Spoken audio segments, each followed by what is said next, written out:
আসসালামু আলাইকুম। পিএনজে কিচেনের আজকের পর্বে থাকছে রসালো এবং মুচমুচে ইনস্ট্যান্ট জিলাপি রেসিপি। আজকের পর্বে সবাইকে ওয়েলকাম জানাচ্ছি। খুবই সহজভাবে আমি আপনাদেরকে ঘরে থাকা অল্প উপকরণ দিয়ে কিভাবে আপনারা জিলাপিটা তৈরি করবেন সেটা দেখাবো। চাইলে যে কেউ খুব সহজভাবে এটা তৈরি করে নিতে পারবেন।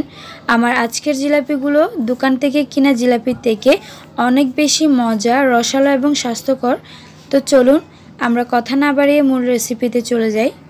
প্রথমে আমি একটা মিক্সিং বলে 1 কাপ পরিমাণ নিয়ে নিচ্ছি বেসন, আর 1 কাপ পরিমাণ নিয়ে নিব চাউলের গুঁড়ো। চাউলের গুঁড়োটা আমি নিয়েছি, সাধারণত আমরা যে চাউলের গুঁড়োটা দিয়ে রুটি তৈরি করি সেই চাউলের গুঁড়োগুলো আমি নিয়েছি। আর আপনারা চাইলে চাউলের গুঁড়ো পরিবর্তে ময়দাটাও ইউজ করতে পারেন। তো আমি সম পরিমাণ নিয়েছি 1 কাপ পরিমাণ চাউলের গুঁড়ো আর 1 কাপ পরিমাণ বেসন। এখানে দিয়ে দিচ্ছি 1 টিস্পুন মতো লবণ, দিয়ে দিচ্ছি 1 টেবিল চামচ পরিমাণ বেকিং সোডা। বেকিং পাউডার না, অবশ্যই খেয়াল রাখবেন বেকিং সোডা দিতে হবে। 1 টেবিল চামচ পরিমাণ দিয়ে দিলাম বেকিং সোডা। আর এখন একটা হ্যান্ড উইচের সাহায্যে আমি সবগুলো শুকনো উপকরণ ভালো করে একটু মিশিয়ে নিচ্ছি। অবশ্যই আপনারা শুকনো উপকরণগুলো মিশিয়ে নেওয়ার আগে ভালো করে একটু চেলে নেবেন, যাতে করে কোনো দানা বা লাঞ্চ না থাকে। ওই জন্য ভালো করে আগে একটু চেলে নিতে হবে, যাতে ব্যাটারগুলো স্মুথ হয় আর জিলাপিগুলো দেখতে সুন্দর হয়। তো আমি এখানে অল্প অল্প পানি দিয়ে ভালো করে ব্যাটারটা তৈরি করে নিচ্ছি। আর পানির পরিমাণটা অবশ্যই আপনারা আন্দাজ বুঝে দিবেন। এখানে আমার প্রায় পানি লেগেছে 200 ml এর চেয়ে বেশি পরিমাণ। ব্যাটারটা যদি আমাদের পারফেক্টভাবে তৈরি না হয় তাহলে কিন্তু আমাদের জিলাপিটাও সুন্দর হবে না। আর ওই জন্য আমাদের আগে ব্যাটারটা পারফেক্টভাবে তৈরি করতে হবে। আর এখন কিন্তু আমার পারফেক্টভাবে ব্যাটারটা তৈরি করা হয়ে গেছে। এখানে আমি এখন অ্যাড করে দিচ্ছি ফুড কালার। আমি এখানে 1 টিস্পুন মতো ফুড কালার অ্যাড করে নিচ্ছি। এটা পুরোপুরি অপশনাল, আমি শুধুমাত্র এটা সৌন্দর্যের জন্য দিচ্ছি। এটা কোনো স্বাদের কোনো পরিবর্তন আনবে না, আপনারা চাইলে এটা স্কিপ করতে পারেন। আর রঙটাকে আমি ভালো করে একটু মিশিয়ে নিচ্ছি। ফুড কালারটা ভালো করে মিশানো হয়ে গেলে আমি ব্যাটারটা প্রায় রেখে দিব রেস্টে 10 মিনিটের জন্য। 10 মিনিটের মধ্যে আমি শিরাটা তৈরি করে নেব। তো চলুন আমরা শিরা রেসিপিতে চলে যাই। তো এখানে আমি একটা প্যান বসিয়ে দিয়েছি। প্যানটা যখন গরম হয়ে আসছে আমি এখানে প্রায় 1 কাপ পরিমাণ চিনি দিয়ে দিচ্ছি। আর এখন আমি পানি অ্যাড করে নিব এখানে 250 গ্রাম পরিমাণ। পানিগুলো দিয়ে ভালো করে একটু নেড়ে চেড়ে আমি চিনিগুলোকে ভালো করে একটু গলিয়ে নিব। চিনিগুলো কিন্তু ভালো করে একটু গলিয়ে নিতে হবে, না হলে কিন্তু নিচে লেগে যাবে। আর এখানে আমি প্রায় 2টা এলাচ ভালো করে ফেটে দিয়ে দিচ্ছি, যাতে এলাচের ফ্লেভারটা বেরিয়ে আসে।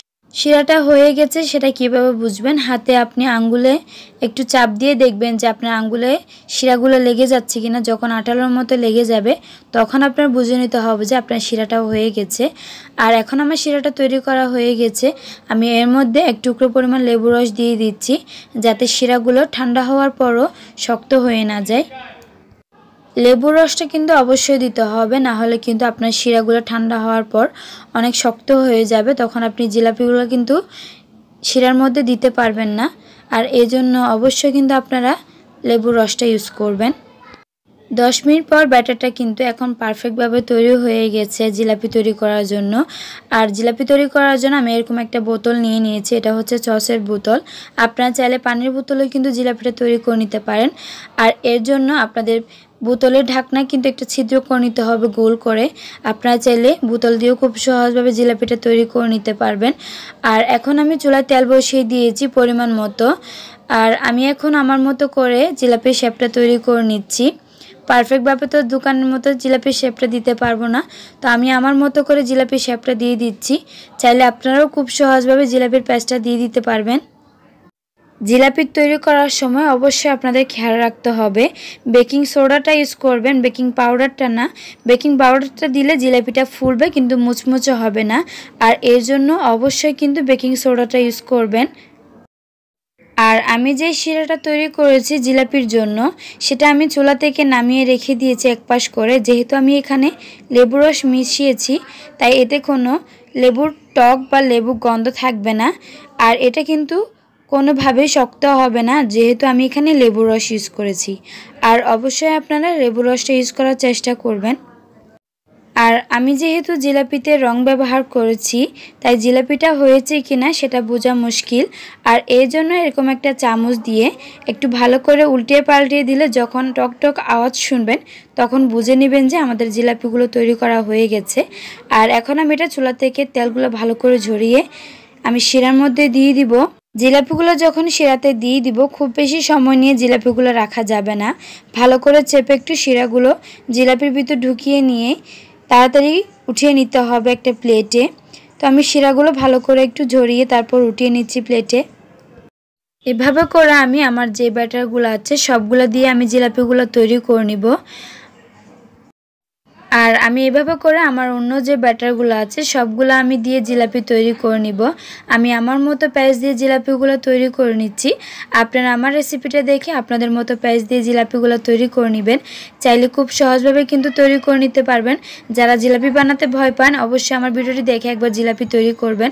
আশা করব আপনাদের সকলেরই ভালো লাগবে। আর আপনাদের মনে যদি কোনো প্রশ্ন থাকে তাহলে অবশ্যই আমাকে কমেন্ট সেকশনে আমার থেকে প্রশ্নগুলো জিজ্ঞেস করতে পারেন। আমি চেষ্টা করব আপনাদের প্রশ্নগুলোর উত্তর দেওয়ার। সবগুলো জিলাপি এখন আমার তৈরি করা হয়ে গেছে। এরকম উপর থেকে মুচমুচে আর ভিতর থেকে রসালো জিলাপির কোনো এয়ারটাইট বক্সে করে রেখে দিতে পারেন প্রায় 3 থেকে 4 দিন পর্যন্ত। আর যদি নর্মাল ফ্রিজে রাখতে চান তাহলে 7 থেকে 8 দিন পর্যন্ত এই জিলাপিগুলো রাখতে পারবেন। তো আশা করব অন্য সব ভিডিওর মতো আমার আজকের ভিডিওটাও আপনাদের কাছে ভালো লেগেছে। যদি ভালো লেগে থাকে তাহলে অবশ্যই একটা লাইক দিয়ে দিবেন।